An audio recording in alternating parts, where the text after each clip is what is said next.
Office নেই, সরকারি অনুমোদন নেই, তবুও অনলাইনে গড়ে তুলেছেন এক প্রতারণার বিশাল জগৎ, যেখানে সাধারণ মানুষকে দেখাচ্ছেন বিদেশে যাওয়ার স্বপ্ন, হাতিয়ে নিচ্ছেন নানা কৌশলে তাদের কষ্টার্জিত টাকা, আর তৈরি করছেন সৎভাবে কাজ করা ট্রাভেল এজেন্সিগুলোর প্রতিও জনমনে নেতিবাচক ধারণা। আমি বিদেশে লোক পাঠাই এভাবে যে আমি বিভিন্ন এজেন্সির বিজ্ঞাপন ফেসবুকে ইনস্টাগ্রামে দেখি, দেখার পরেও ওই অফিসে আমি ভিজিট করার পরে তাদের কার্ড নেই, ভিজিটিং কার্ডটা নেই, এবং যেই ভিডিওটা তারা বিজ্ঞাপন দিয়েছে ওই ভিডিওটা আমি ডাউনলোড করার পরে আমি ওই ভিডিওটাতে নিজের নাম্বারটা বসিয়ে দেই এবং ভিজিটিং কার্ডটা এআই দিয়ে বানিয়ে আমি আমার নিজের ভিজিটিং কার্ডটা তৈরি করার পরে যাত্রীকে আমি এভাবে কনভিন্স করি।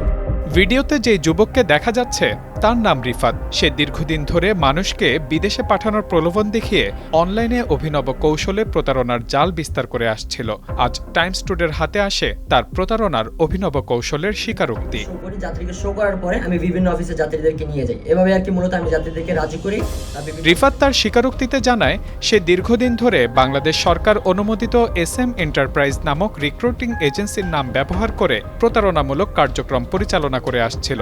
সে ট্রাভেল এজেন্সির অনলাইন বিজ্ঞাপন সংগ্রহ করে AI ও বিভিন্ন অ্যাপ্লিকেশনের সহায়তায় বিজ্ঞাপনের মূল কাঠামো অক্ষুণ্ণ রেখে শুধুমাত্র যোগাযোগের নাম্বার পরিবর্তন করে নিজের প্ল্যাটফর্মে প্রচার করতেন। ফলে সাধারণ মানুষ সহজেই বিভ্রান্ত হয়ে তার ফাঁদে পা দিতেন। আমি বিভিন্ন এজেন্সির বিজ্ঞাপন ফেসবুকে ইনস্টাগ্রামে দেখি, দেখার পরেও ওই অফিসে আমি ভিজিট করার পরে তাদের কার্ড নেই, ভিজিটিং কার্ডটা নেই, এবং যেই ভিডিওটা তারা বিজ্ঞাপন দিয়েছে ওই ভিডিওটা আমি ডাউনলোড করার পরে আমি ওই ভিডিওটাতে নিজের নাম্বারটা বসিয়ে দেই। এছাড়াও রিফাত বিভিন্ন স্বনামধন্য এজেন্সির অফিস থেকে ভিজিটিং কার্ড সংগ্রহ করে সেগুলোর নাম ও ঠিকানা অপরিবর্তিত রেখে তাতেও নিজের মোবাইল নাম্বার সংযুক্ত করতেন। এর মাধ্যমে বিদেশ যেতে ইচ্ছুক মানুষদের কাছ থেকে বিপুল পরিমাণ অর্থ হাতিয়ে নিতেন।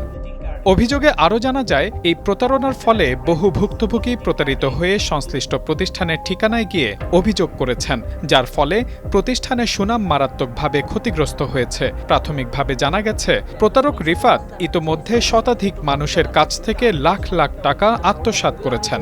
অবশেষে আজ বেলারুশে যেতে আগ্রহী এক যাত্রীর কাছ থেকে মেডিকেল ও আবেদন ফি বাবদ 50,000 টাকা দাবি করে তাকে SM এন্টারপ্রাইজের বনানীর অফিসে আসতে বলা হলে প্রতিষ্ঠানের সহযোগিতায় প্রতারককে হাতে নাতে আটক করা হয়। পরে তাকে পুলিশের কাছে হস্তান্তর করা হয়। পুলিশ কর্মকর্তারা জানিয়েছেন, নিয়মিত অভিযানের মাধ্যমে এ ধরনের অনলাইন প্রতারক চক্র নির্মূলে তারা কাজ করে যাচ্ছেন।